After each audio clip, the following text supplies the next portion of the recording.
देखिए साहब, इसी को ही हिंदी में सब्ज बाग दिखाना कहते हैं, और लोग बाग देख देख के इतने आगे तक आ गए, लेकिन अब वाकई जीना मुश्किल हो रहा है लोगों का। और मैं आपको एक उदाहरण देना चाहता हूँ, अभी आपको फैक्ट एक याद आया नहीं, मैं याद दिलाता हूँ। 2008 में जब मंदी आई थी बहुत बड़ी भारत में, मनमोहन सिंह उस समय प्रधानमंत्री थे। मुझे याद है क्योंकि मैं तब भी पत्रकारिता में था। इंटरनेशनल मार्केट में $145 प्रति बैरल ऑयल पहुंच गया था, क्रूड ऑयल। ओपेक में दिक्कत चल रही थी, और भारत में 5 रुपए पेट्रोल के बढ़े थे, 50 से 55 रुपए लीटर पेट्रोल हुआ था। सब पूरी बीजेपी सड़क पर आ गई थी, आंदोलन हुआ था और कांग्रेस के लिए, जबकि तब पेट्रोल के क्रूड ऑयल का प्राइस आज से लगभग 3 गुना था इंटरनेशनल मार्केट में।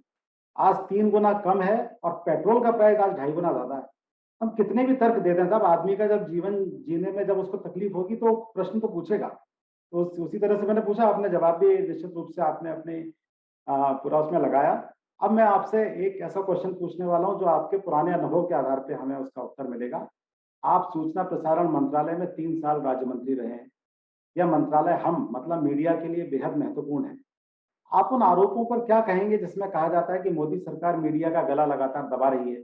न्यूज चैनलों, अखबारों, डिजिटल मीडिया को सरकार अपने हिसाब से चलाना चाहती है, वरना अंजाम भुगतने को तैयार रहना होता है। मीडिया, कई ऐसे संस्थान कहते हैं, इसी वजह से कई चैनलों पर आज सरकारी तोता बन जाने के आरोप लग रहे हैं। इस पर क्या कहेंगे आप? सरकारी तोता मतलब सरकारी भोंपू, या कई चैनल्स के लिए ऐसा कहते हैं। आम जनता का भी एक धड़ा कहता है, मीडिया का भी एक धड़ा कहता है कि वो बहुत प्रेशर में है इसलिए ऐसा कर रहे हैं। आप जानते ही हैं, मैं भी जानता हूँ इस बात को। तो इसको लेके क्या कहेंगे, क्योंकि आप एक इस इंफॉर्मेशन ब्रॉडकास्टिंग मिनिस्ट्री में आप मंत्री रह चुके हैं। सचिन जी, जितनी आजादी आज की तारीख में जनता को, मीडिया को है, उतनी शायद ही कभी भारत में रही हो।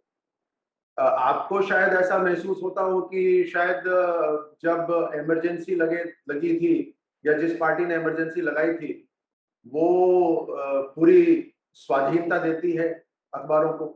आपको शायद ऐसा लगता हो, लेकिन मैं आपको बतला देता हूं कि कांग्रेस के समय जिस तरह से दबाव बनाया जाता था, जिस तरह से कहा जाता था कि आप किसी के बारे में भी लिख लीजिए, लेकिन इस परिवार के बारे में नहीं लिख लीजिए, तो एक लक्ष्मण रेखा बनाई हुई थी।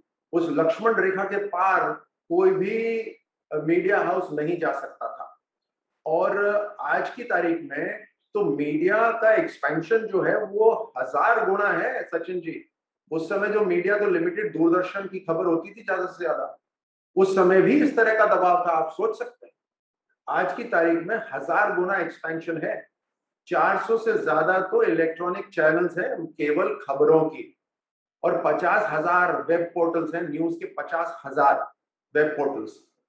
तो पूरी खुली छूट है, और हर नागरिक के पास जो प्लेटफॉर्म है सोशल मीडिया के, वो एक तरह से पत्रकार वो कभी भी कुछ भी उसके ऊपर कह सकते हैं। तो खुली छूट है। अगर सोशल मीडिया के ऊपर भी जो आईटी एक्ट को आसान बनाया गया, वो प्रधानमंत्री मोदी जी की सरकार में ही आसान बनाया गया 2015 में। उससे पहले 2012 और 13 के अंदर तो सोनिया गांधी के कार्टून और उनकी बात कहने पे कई लोग अरेस्ट हुए हैं। आप गूगल करके देख लीजिएगा।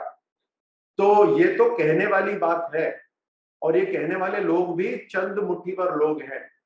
आज पूरी की पूरी पूरे देश के अंदर मीडिया को खुली छूट है।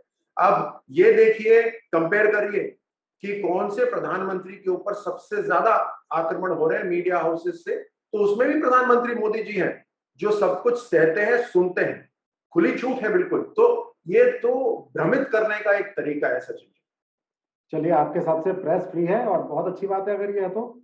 और आपने ईटीवी भारत से बात की, इसके लिए आपका बहुत बहुत धन्यवाद। और मैं अपने दर्शकों से कहना चाहता हूँ, किसी प्रकार से सवाल जवाबों का सिलसिला आगे भी जारी रहेगा, और हम ऐसे ही महत्वपूर्ण लोगों से आपको मिलवाते रहेंगे। धन्यवाद।